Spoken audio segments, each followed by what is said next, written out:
Episode 42.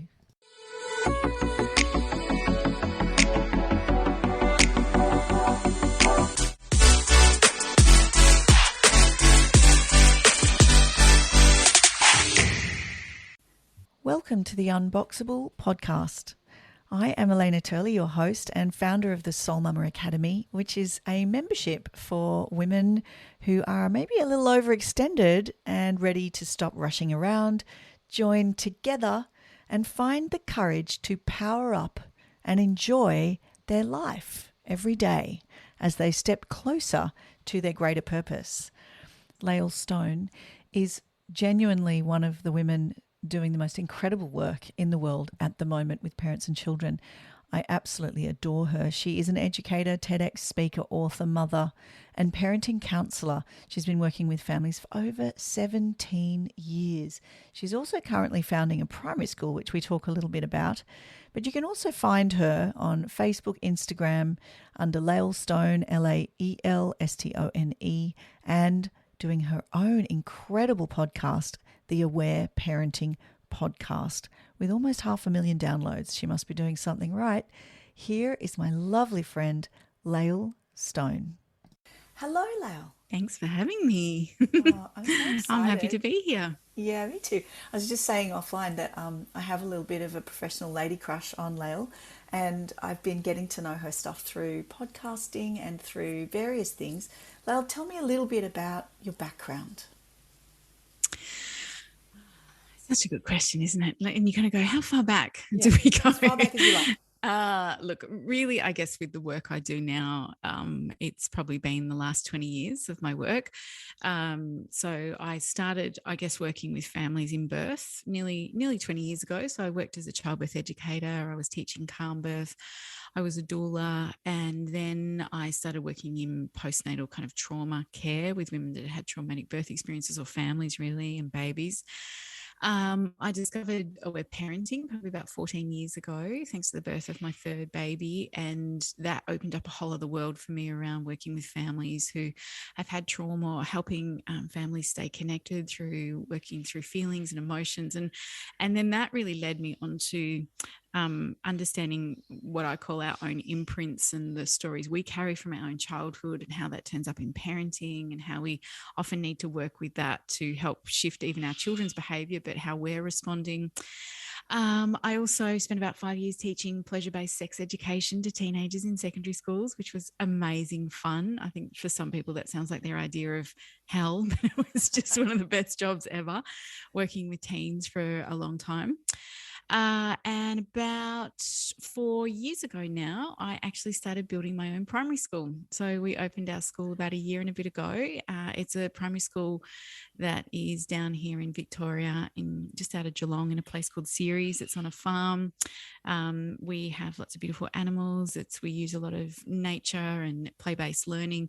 But the essence of the school is all around emotional awareness. So our whole lens that we look through with everything is, how do we help children feel emotionally safe, with the understanding that when kids feel safe, then they're open to learning. We welcome all feelings and expressions at our school. We're so much about choice and autonomy. It really is the primary school that I wished I had have gone to. It's the school I wished I could have sent my children to. It's the school that I see so many parents want, because they're looking for a change in education.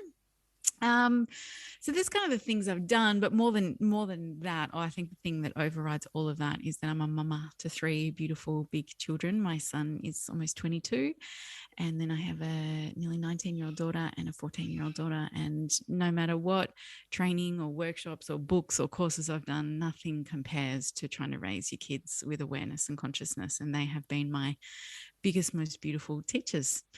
So that's kind of where I am today.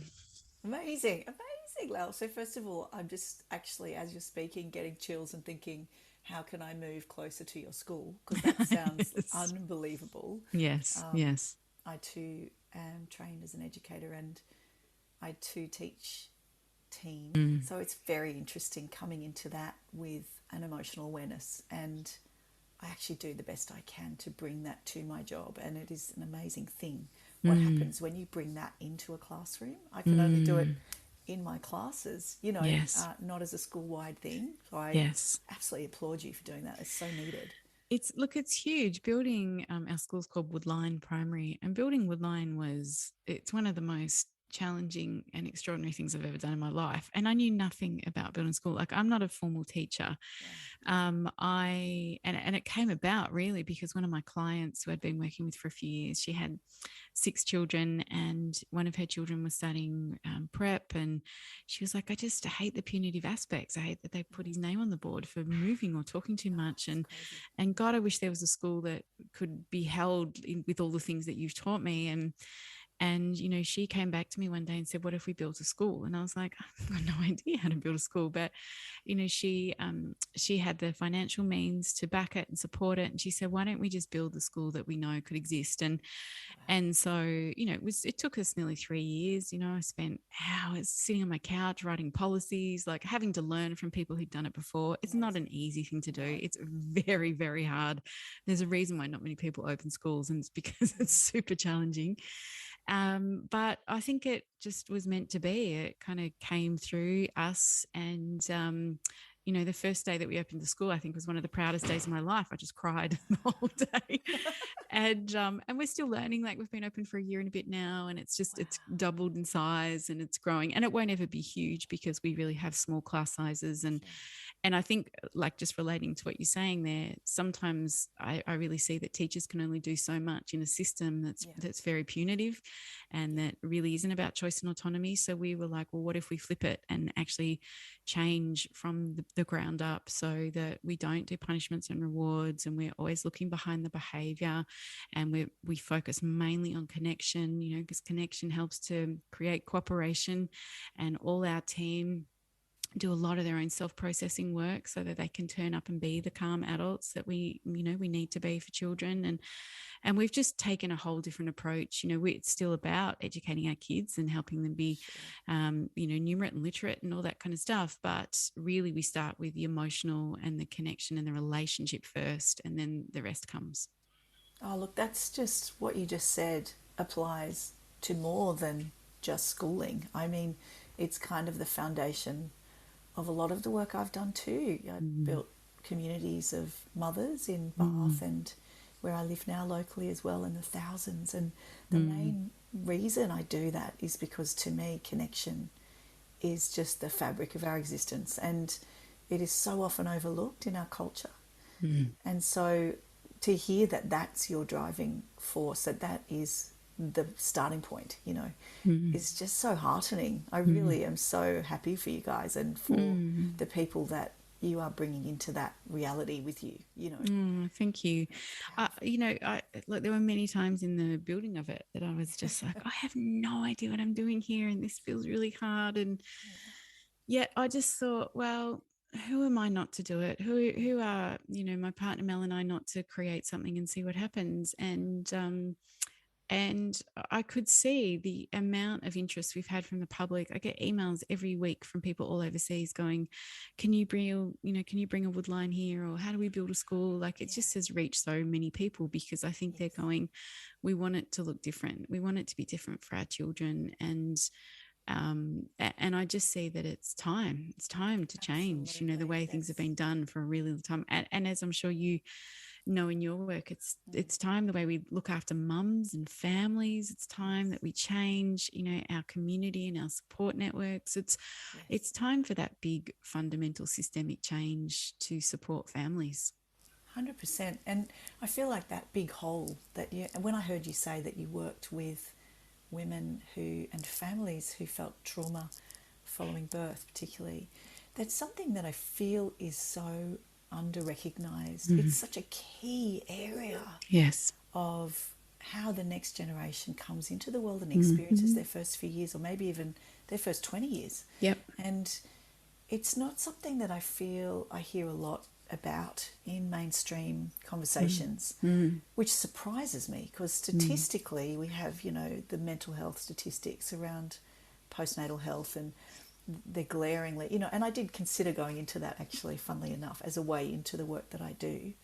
And I think I probably will likely get some trauma training at some point. I've had an experience of trauma in my life that informs me. But Mm. it's just it's an area that I feel so many women are affected by, but there seems to be a lot of shame and guilt around it. And Oh. I just am so like, but hang on a minute. Mm. You need unconditional love and ongoing support, and yet you're receiving judgment. And I don't blame the mainstream Yeah. professionals. There's no Yeah. blame here.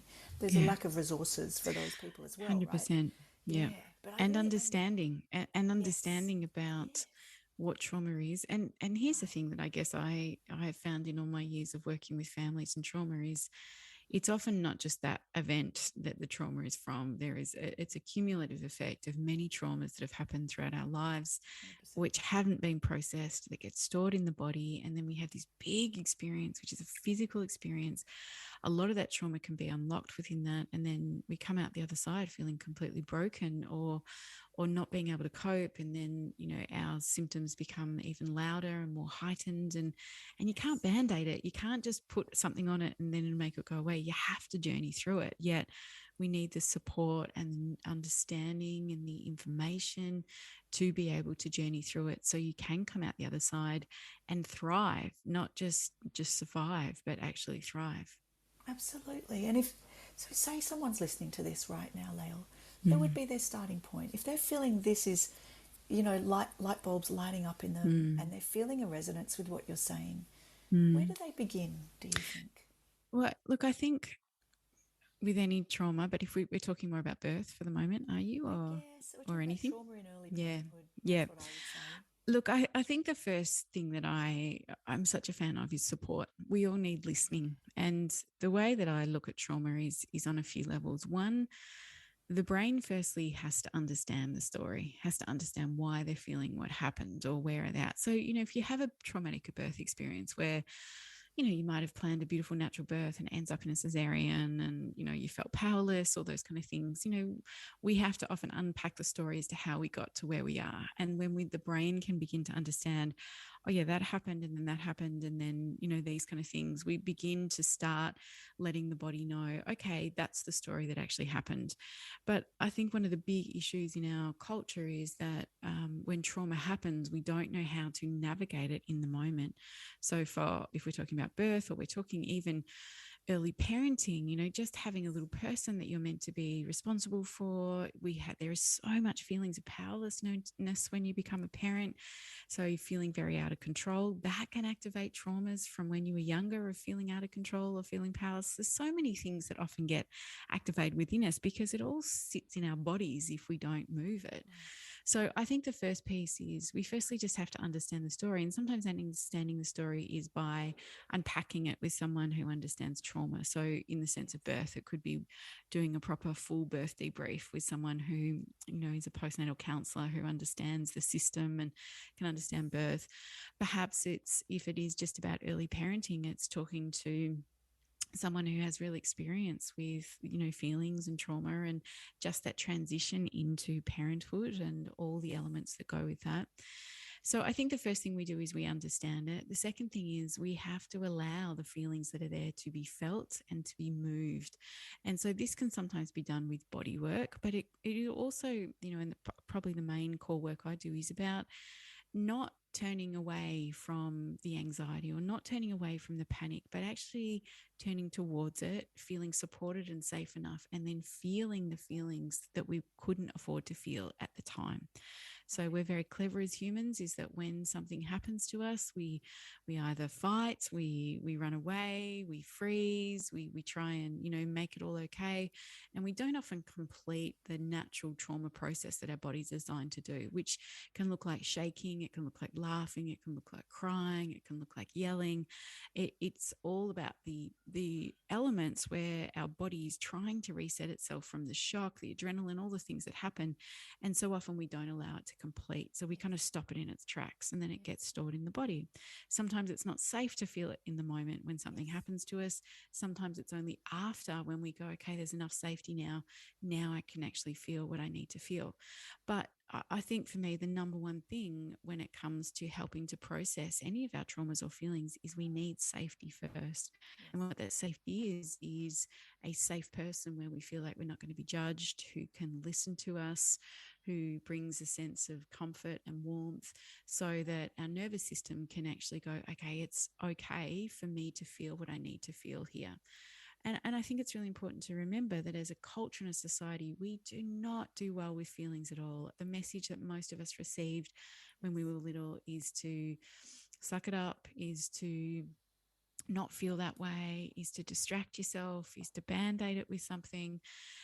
We're often not modeled healthy ways to feel our feelings. So it's no wonder that when we have big life events like becoming a parent or something big happening to us, that all the feelings that was being stored in our bodies that haven't actually been able to be felt start to bubble up and over the top. And that's where we see a lot of anxiety and depression or rage or mother rage or aggression or all these feelings that we can no longer contain anymore because it's reached a tipping point. Yes, and I think that's amazing that our body does tell us when we're at that point. Yeah. And it moves us to address it. Mm. And I'm Yeah. curious, that was an amazing answer, by the way. Thank you for that. It's beautifully said. And I'm very curious how it is that you came to be interested in working in the area of trauma and parent support, if that's not too personal a question. No, not at all. Wow. It's because of my own trauma, which is, I think, what we all. Same. Yes, yes. Yes. Well, look, I think on some level, I look back to the birth of my son 22 years ago. I was a young mum, no idea, had no education, just thought I'd wing it, see how we go. Like a lot of first-time mothers who weren't informed, didn't have the right support, I ended up with a huge cascade of interventions in my birth. I planned to have a natural water birth and ended up with, induction and gas, pethidine, epidural, episiotomy, vacuum extraction. I had the full smorgasbord. Yes. And I came out the other side of my son's birth just like, what the hell just happened to me? Yes. And I probably spent the first year of his life in shock. Like I just could not make sense. And I didn't really have any friends that had kids and nobody around me to be able to go, hey, you're actually okay. I wasn't okay, but I was functioning. Yes. But, I was not very, very present with what was happening. I was kind of hiding from it. Sure. And so then, Naturally. yeah, which is what we do because you survive. You become a parent and you're like, oh my God, I've got to look after this little person. And then really I got pregnant for the second time and just thought I've got to do it differently. And that's actually what got me into working birth. I met a beautiful midwife and a home birth doctor and chose to have my second baby at home. I had a beautiful water birth and that moment kind of changed my life because I remember holding my daughter in my arms going, oh my God, this is what you're meant to feel like. That sense of elation and pride. And I just couldn't believe the power and the strength that I felt. And that's what just fueled this deep desire to want to work in birth and support other women to know that. Yes. But I probably still hadn't unpacked my son's birth, but, just kind of carry on. Mm-hmm. And then I actually started working in birth and became a childbirth educator and doula and went to lots and lots and lots of births. And so then I got pregnant with my third. Planned to have another beautiful water birth at home. My daughter had a completely different idea. We discovered in early labor that she was breech. And so we went off to hospital and then we discovered she was a footling breech, which was not ideal. But I worked really hard to try and see if I could birth her vaginally. And after trying every single trick in the book that I knew, I just presumed she wanted to be born by cesarean because there was no way she was coming out. And so we went to have a cesarean, but I had a really bad reaction to the spinal and therefore she had a bad reaction and she was being resuscitated for about 10 minutes and, they didn't expect her to live. And, she was in an induced coma for the first 4 days of her life. And it was kind of one of those worst case scenarios, so far from the idea of what I thought I'd be having this beautiful water birth at home.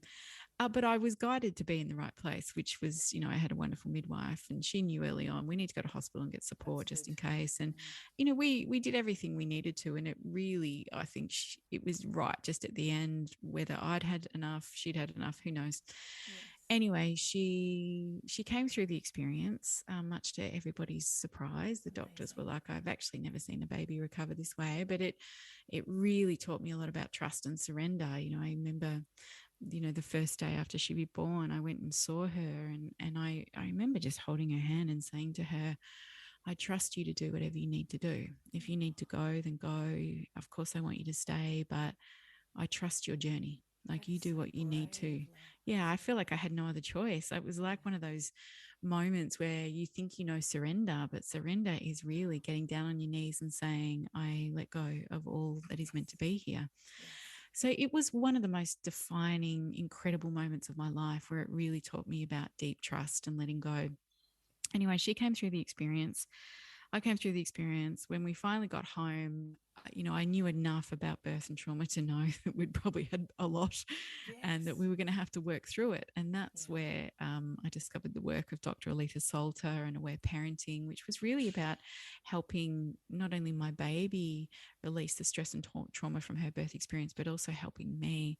And so once I read Alita's books and it made so much sense to me, I would spend every day I would find a time once I'd met my baby's needs, I'd fed her, or, she had a clean nappy, and I would take her into my bedroom and I'd hold her in my arms and I would look her in the eye and I'd say to her, if there's anything you want to tell me, then I'm listening. And she almost every time would just start crying, Oh, and she that's would so cry and I'd beautiful. just hold her in my arms, and sometimes I would cry, Mm-hmm. and sometimes it would go for 10 minutes, sometimes it'd go for half an hour. And then at the Wow. end, always when she'd finish crying, she would just look deeply into my eyes, or she would smile, or she'd go into this deep, peaceful sleep. And it was like I began to see the trauma melting away. It was like she was telling me, and this happened, and then that happened, and this happened. And so she started doing that. And then I started doing that with my Yeah. adult support. Yeah. I would talk about the story and I'd cry about certain bits, and Yeah. slowly I began to see both of us started to heal. And what was amazing is my beautiful cousin's an osteopath, and she works with babies all the time from a cranial osteopathy Oh, I love perspective. that stuff. Yeah, it's so beautiful. And so she was treating Tali, and Great. when we first started doing this, really listening to her feelings, I'd take her for a session, and my cousin would be like, what are you doing? Her whole nervous system's changed. Her whole cells feel like they're integrated. And she was like, That's oh my amazing. God, keep going. So she kept feeding back to me what she was Great. feeling. And it absolutely blew me away, because I just thought, wow, the shift and changing I was seeing, which I was doing because of the trauma, but also it then made me look at my two older kids and thought, oh my goodness, I think I've shut you down most of your lives. I think Yeah. I've just tried to keep you happy all the time and Yeah. not listen to your feelings. And so it was through the discovery of that work and doing this incredible healing with my daughter and then with myself, it really gave me a whole other understanding about trauma. So through that journey, I then had PTSD, which kind of popped up when the time is right, which it would, of course, when you go Of through a life or course. death Yes. experience. That's right. And so then that really taught me the skills of what it was like to be on the other side of feeling that panic, that worry, that anxiety, that wanting it to stop, being pushed to the edge where you're like, I just don't want to feel this anymore. But I began to learn that the only way to heal this is to move through it. And so that's when I just started feeling and really getting the support I needed, and came out the other side just looking back going, my daughter's birth was the biggest gift I have ever been given. Right. I would not change one single part of her story. Yeah. It's taken me to the work that I do now. It's created this deeper level of intimacy and connection with all three of my children by helping me meet them in their feelings. It shaped everything. So I feel like it was just the greatest gift I'd ever been given. My trauma was the thing that actually helped me be who I need to be. It gave me such a deeper sense of the truth of who I am, and I will forever be grateful for it.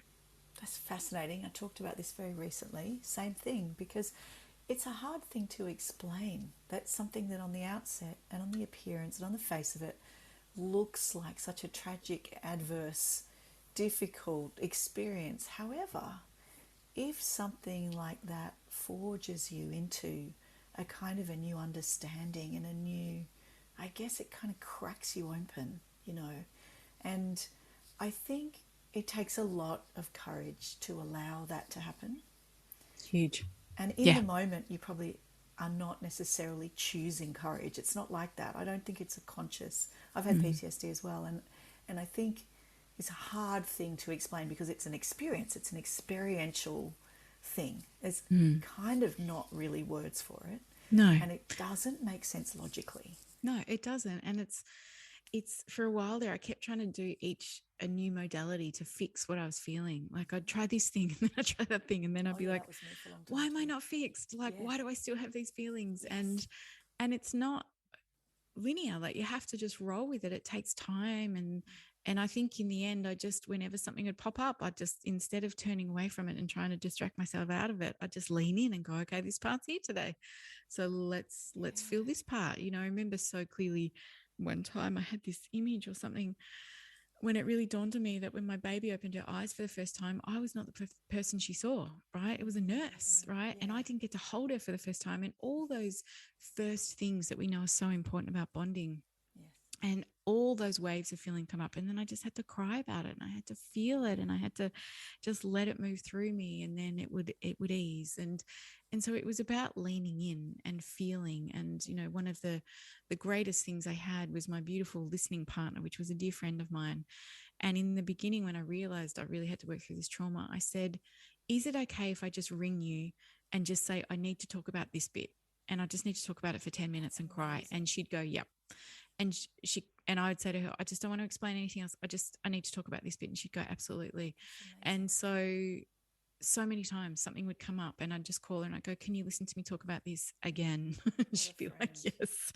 And I would do the same for her. You know, she had a son with a disability and she had lots of similar feelings. And so we became that for each other. You know, I feel like a listening partner is just one of the greatest gifts we can have in mothering, because stuff comes up and we need to talk about it and we need to be heard with it and we need to allow ourselves to feel it, so that once we do, we then have more capacity to listen to our own children or be empathetic to where they're at.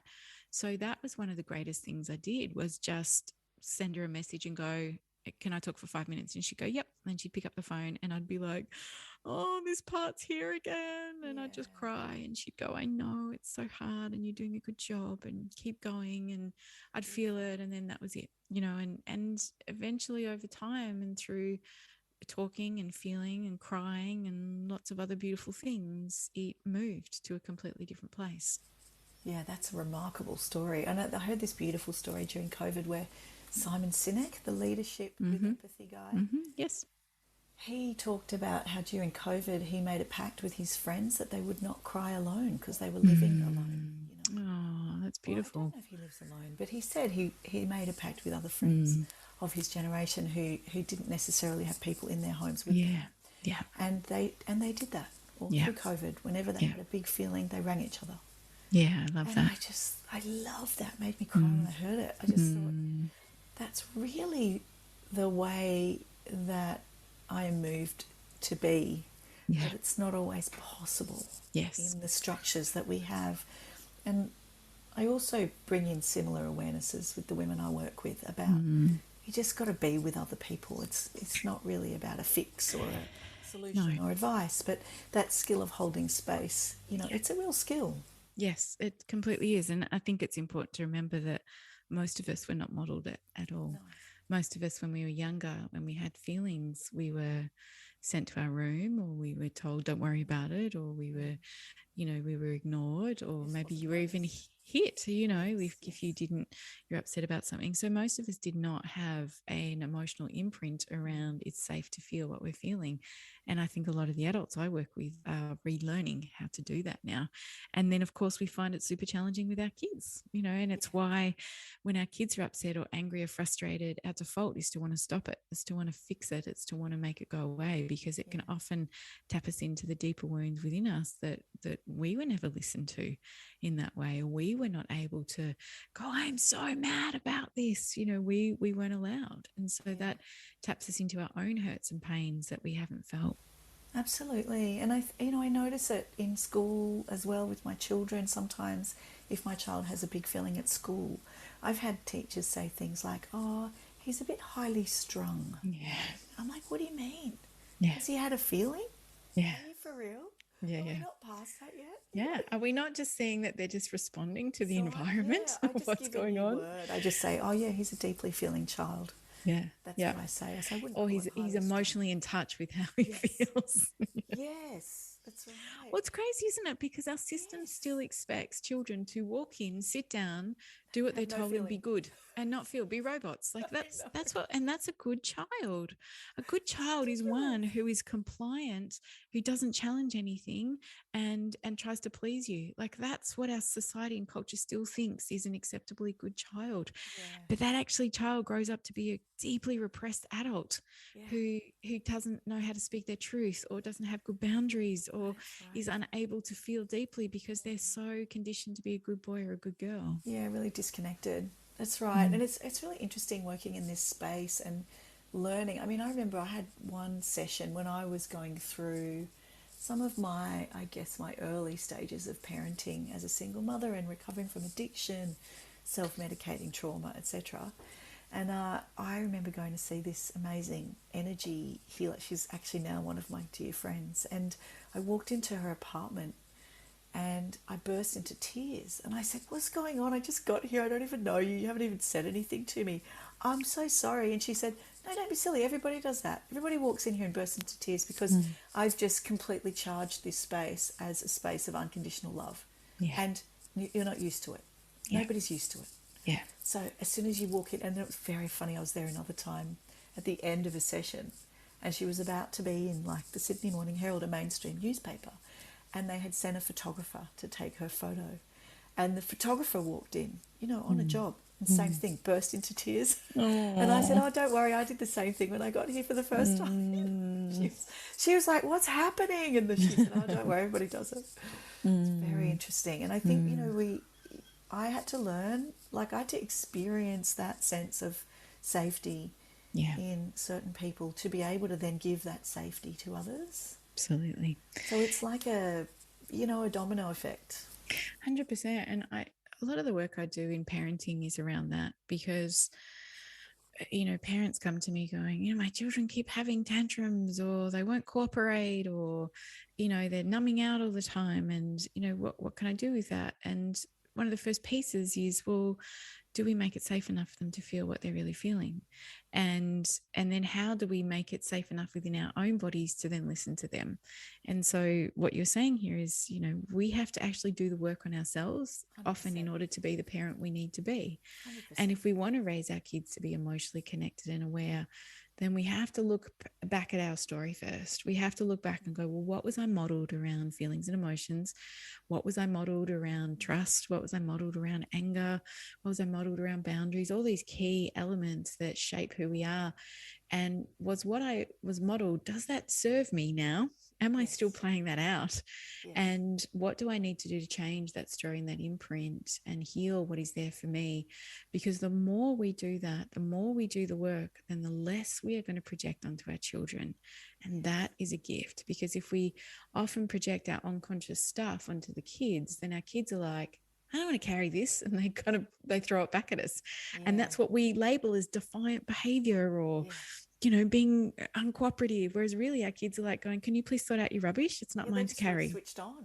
And I love that. And that's the journeying through that you speak of, I think. I love the way you speak about this. You tell it in a very understandable way, breaking it down in a beautiful way. I really appreciate it. And I think it's fascinating too. Like I think something happened recently. I'm just thinking of an example.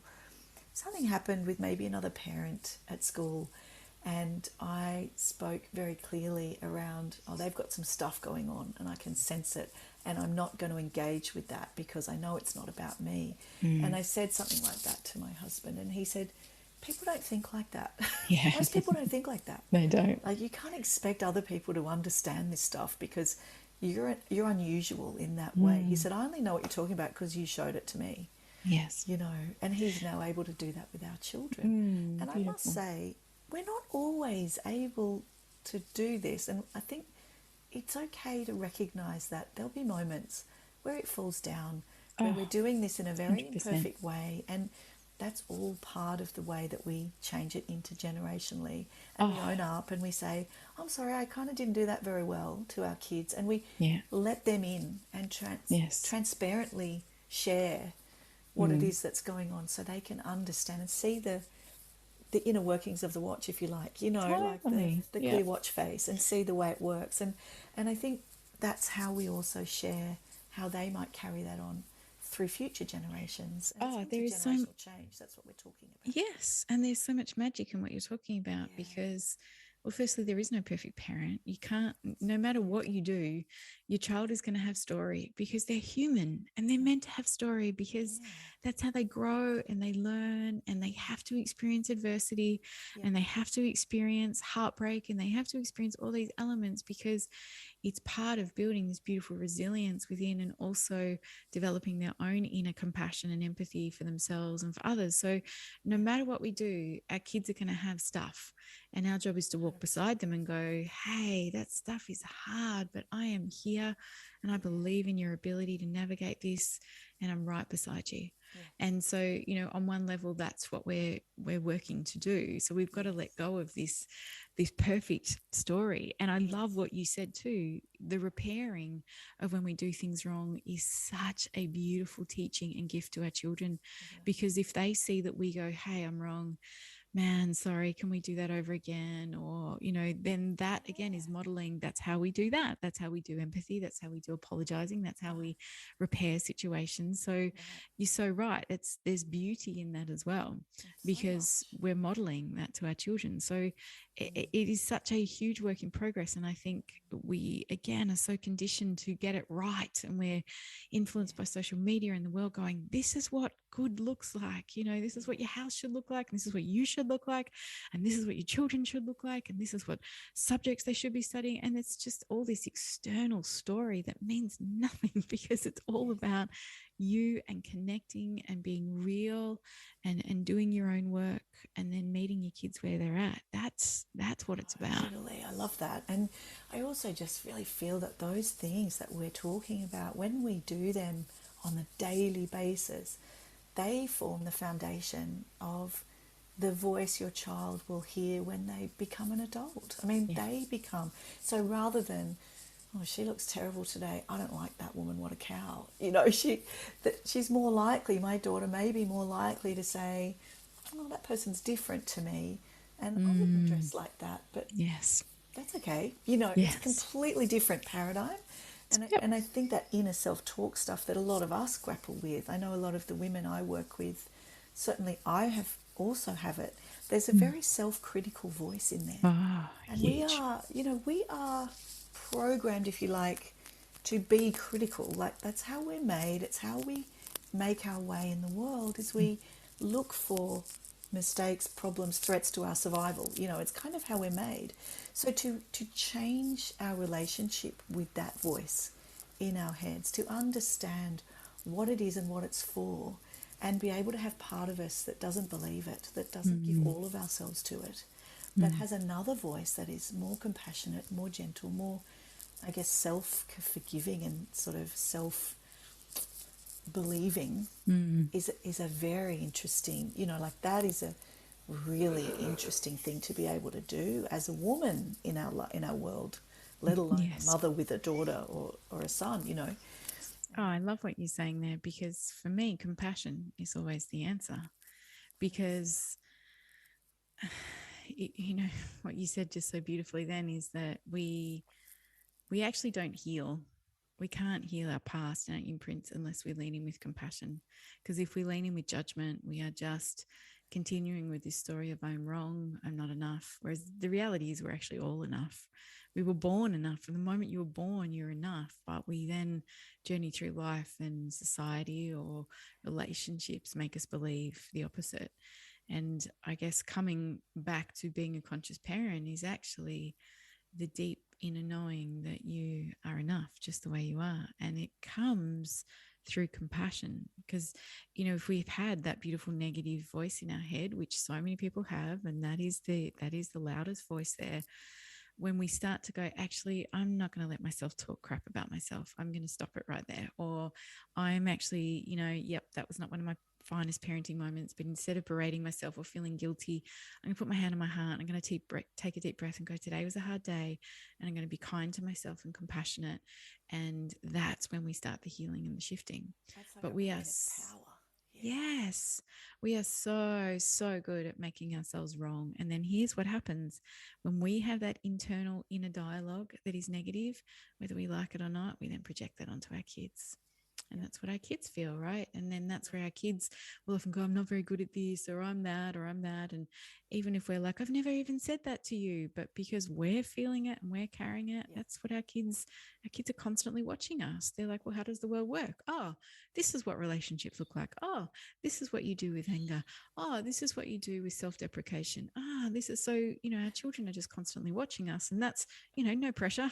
Do you know what I'm laughing about is the classic road rage. Like, I have got a habit from the past, my past brain, where if someone cuts me off or makes a bad move on the road, I say, oh, what a dick, and like I say it under my breath. Yeah. And I noticed I was saying it with the kids in the car, and I was like, oh my gosh, that's terrible. And so now if I say it, I say, well, that's not very nice, is it? Mummy's not being very nice then. They're probably just having a bad day. And I kind of like catch it up with the like compassionate bit after it. It's really funny. So that's my way of catching myself when I'm being a not very nice person. I just then show them the follow-up thought, like, perfect. Oh yeah, okay, I did that not very well. I'm going to do that differently next time, Yeah. And it's my sort of, it's like my Achilles heel or something. When I'm driving, I become this kind of angry caretaker of the roads or something. It's really weird. You sound like my husband. He'll get this look on his face and I go, the other driver can't see you or feel what you're feeling, right? That and he's like, oh, it makes me feel better. But I love what you're saying there, because it's okay to feel angry, and it's okay to have rage, and it's okay to feel pissed off around stuff. But what we do with it is what matters, and what we model to our children. So I love what you said there. You can be like, I'm saying that. That's probably not a nice thing. They're noticing that you're actually then kind of correcting yourself back into it, and you're being compassionate. And that's one of the big things I often teach parents is like, what do we model to our children around anger or sadness or worry, right? They're hard. And so I often say to parents, so when you're angry, and here's the beautiful thing about our kids, because they're hardwired into us, they know when you're angry, because your little one will come up to you and go, you okay, mama? And you're like, yeah, I'm fine. Right. And then they look at you with this look. Now, the reality is when we say we're fine and we're not, it gives such a mixed message to our kids, because our kids are feeling into their gut that says something's off with my mum. And so they come over and ask. And when they're getting a response that says no, then that is teaching them to not trust their gut. To doubt themselves. Yeah, that's absolutely right. So what happens within that then is they get this mixed message of, I can't trust what my gut says. And that's not ideal, because we want our children to learn to trust what their bodies are saying. So we are far better off if a child comes in and says, are you okay, mummy? We can go, I'm angry. I got all these angry feelings in my body. And so I'm going to go outside and take my shoes off and stand on the ground, and I'm going to yell at the trees, or I'm going to put on music and do an angry dance, or I'm going to get all this paper here and I'm going to rip it up really hard. And that's going to help me feel better. Or if they come and you're feeling sad, then you can say, I've just got some sad feelings and I'm going to go and ring a friend, because it makes me feel better when I can talk to a friend and have a cry. We have to model to our children healthy ways to feel these feelings. But when we just pretend as adults, again, our children, they feel it and they're like, I'm not buying this. I'm not believing you here. And then that imprints that sets up with them again is, when you have a feeling, don't reach out, don't own it, don't support it. That's the message we're giving. So it is so vital that as adults we speak it. Now, that doesn't mean that you curl up in a ball on the floor in the fetal position in the lounge room and sob hysterically if you're just home with your 4-year-old, right? Or that could feel all about the terrible day. Totally. That could feel overwhelming for them. We need to reach out to adults to support us, but it's also really powerful to model to our children what we do with our stress, what we do with our upset, what we do with our feelings. It's really important that they begin to see that we have tools that we can work with, because then they're the tools that they learn. Yes. Oh, I love that, Lael. It's so true. And I as you're speaking, I'm realizing that there's a couple of things I haven't been showing my children, like I've been protecting them from, in inverted commas, emotions that I feel are potentially negative, that I don't want them to see. And it's so true that actually it's really important. It's almost a responsibility to let them see those in a measured and conscious way. Yes. And knowing that you're reaching out for support. So think about, if your 7-year-old is upset, what do you want your 7-year-old to do? You want your 7-year-old to walk in the room and go, I feel so sad, Mum. Can you help me with my sad? Or your 10-year-old comes in and goes, I'm so angry I didn't get picked for the football team and this isn't fair and that's not fair. And you go, yeah, I hear you, mate. What do you need to do? Let's feel this. Yeah. And then they have tools or they have ways to feel their feelings so then they can let them go. Yeah. Because when we don't model that and we also don't teach our children how to do that, then they learn to just store it and repress it in their bodies, and then it comes out in other ways. I think the bit of that I find the most challenging, if I'm really honest, is the part of it where if they come in and they're feeling something strongly and it's coming out a bit sideways and they're speaking to you in a way Yep. that is really unacceptable, you know. Mm-hmm. Yep. That's the challenge for me, I think. That's the bit where I get most challenged because I'm like, I say things like, I get that you're upset, but that doesn't mean you can say that word to me. Or I understand. What do you think about that? That's kind of the way I handle it. Yeah. So I look at it this way.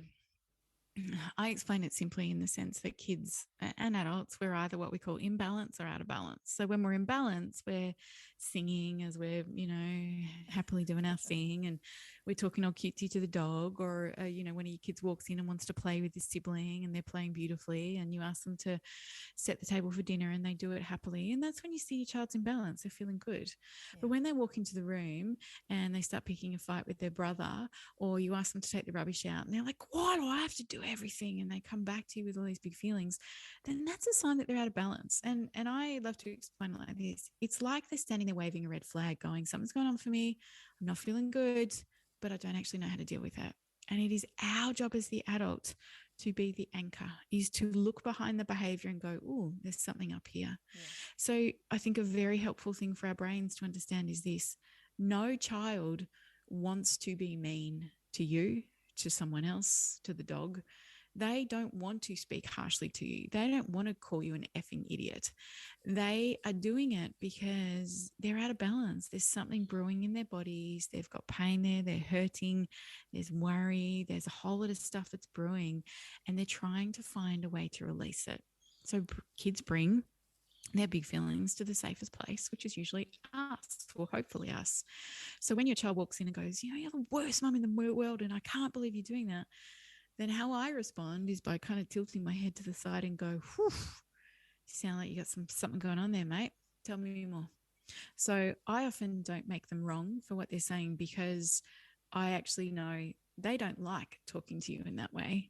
But what's in front of that is a whole lot of stuff that they're trying to move. And our job is to then bring the safety to them to help those feelings move. So anger is just a mask for sad that sits underneath. I love that. Anger is a mask for sad. So true.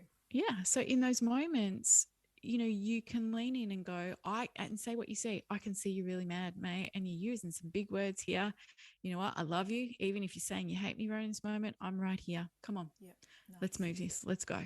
And so you lean in, and it takes an anchoredness within us as an adult. It takes a calmness to do that. Now, if we grew up in environments where we felt disrespected, where we got yelled at a lot, where we weren't able to speak our truth, then when our child comes in and does something like that to us, so often it's going to tap us right into our powerlessness, which will then make us go, how dare you speak to me that way? Yes.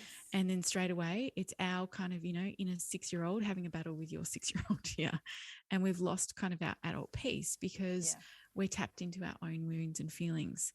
It is very hard, though, to stand there when your child perhaps is being disrespectful or, and it doesn't mean that we don't set limits around behaviors, right? Like you would walk over and say, I'm not willing to let you hurt your brother in that way. And I'm here to keep you both safe, but I'm not willing for you to do that. And what we're wanting to do is set those boundaries so that our kids have something to push up against, so they can get past the anger and the stuff that's sitting there and move to the feelings underneath. So, beautiful. There's different layers to it, right? Because here's the thing, and you may have experienced this. Your child might speak harshly to you and they're really angry. And then if you stick with them and you don't make them wrong and we don't shame them for what they're saying or punish them, if they get to move the feelings, what will happen afterwards? They'll come and go, I'm so sorry I called you that. Yes. Or I'm sorry I did that. And you'd be like, yeah, I know. You had some stuff there. How could we do it a bit differently next time? Yeah. So this is all part of learning. This is all part of developing that emotional intelligence, that emotional awareness. People, when they lash out and hurt people, are because they're hurting. Yes. And again, I want to be really clear on this. It doesn't mean that we don't have boundaries and limits. And sometimes if our kids are acting out, the safest thing we do is, I need to move you to another room to keep everybody safe here. Yeah. And it might need to blow off, some of the feelings they've got there. And, if we can be as present as we can, because those big feelings feel very scary for children. Yes. So if we can be there to be that anchor point and to hold the space, then it can actually move. But it is super, super hard to do because, again, this was not modeled to us. It is very hard to sit in the fire with our kids and stay centered. It's really tricky. It's taken me years of practice to not be reactive, to be able to sit there and go, something big's going on. Come on, mate. I'm here. I'm here to help you. Let's go. Very interesting you say that. So I have an 18-year-old, and I noticed that with him, I'm a lot better at doing what you just said than with my younger children. I have 5 and 9 as well. And so it's interesting because thinking about it, it could be because the 5 and 9-year-old in me was less empowered than the 18-year-old. But it also, I think, is around that the 18-year-old and I have developed a way to navigate those storms. Yes. And because he's older and has more practice, and I'm more practiced at parenting him, we have a language or a signposting system through that. Yes. Where I say, mate, I can hear something going on downstairs, because he lives downstairs. Are you okay? Yeah, Mum, leave me alone. I'll talk to you later. Yeah. And that's my sign of, all right, he's handling it. He's angry, but he's handling it. Yeah. He knows what to say to tell me. Yeah, beautiful. And I know what to say to tell him. And it's very efficient because he's practiced it over 18 Totally. Yeah. Right. And I always come back to this is if you were a 5-year-old who was really angry or a 9-year-old who was full of rage, what would you want from an adult in that moment? Yeah. Would you want one to come in and go, why are you so upset? What's going on? Would you want them to come in and kind of power over you? Would you want them to just ignore you? No, what you would want is you'd want an adult to walk in who is calm and go, hey, I can see this is big. I'm here. I'm not leaving. I'm right. I'm rock solid and I've got you and I can help you. That's what we would all deeply desire because that brings a safety that says, hey, you love me no matter what. You love me in my anger. Yes, that's exactly it. But we're getting the message then that says, you love me when I'm mad. You love me when I'm upset. You love me when I'm happy. You love me when I'm joyous. Whereas when we can't meet our kids in those big feelings, the message we're often giving them is, I only love you when you're good. That's right. And then that sets up a whole other story. It's when most of us end up in therapy as adults. Oh, yes. It's funny you say that because just a little while ago, I felt like I had to come up with an acronym because I've used this name Soul Mama for so many years now. And I came up with the acronym Simple, Ongoing, Unconditional Love. And I said, that's what soul is standing for in the Soul Mama universe because that's what we need. That's what we need. And that's what we most need to give our children. Yes. Yes. So it's really key. And it sounds very wishy-washy. It's so not. I love it. I think it's beautiful. It's lovely the way you're explaining it. Yeah. So I feel like we could go on for about 3 days with this conversation. I might have to invite you back, Lael. Okay. I'd be very happy to. It's been absolutely delightful to speak with you, and I really appreciate you taking the time. We've never met before, and I feel like it's always amazing when I can meet somebody for the first time and we go so deep and get so to the heart and the fire of things. It's just beautiful. Thank you. Oh, thank you for having me. I love the work that you're doing in the world for all those beautiful parents. And I think the more we can share and send a message of this connection and compassion and raising our children with awareness, then it's a gift to the planet everywhere. So I'm always happy to, support and speak about it with others. Thank you, Lael. Have a beautiful settling into your new home. And thank you so much. Speak to you again soon. Thank you. Now, as luck would have it, there is a free masterclass coming up very shortly at the end of April called Take the Pressure Down, in which I share 5 essential keys to stop the rush around, drop the guilt, and generate more energy for what you love. So please do come and join us. I'm really excited to offer it at 2 convenient times. You can register at soulmamaacademy.com/pressure down. That's SOULMAMA academy.com/P pressure, D down, all one word. And you will find that link in the show note. You can also find me on Instagram at Soul Mama Hub. That's SoulMamahub.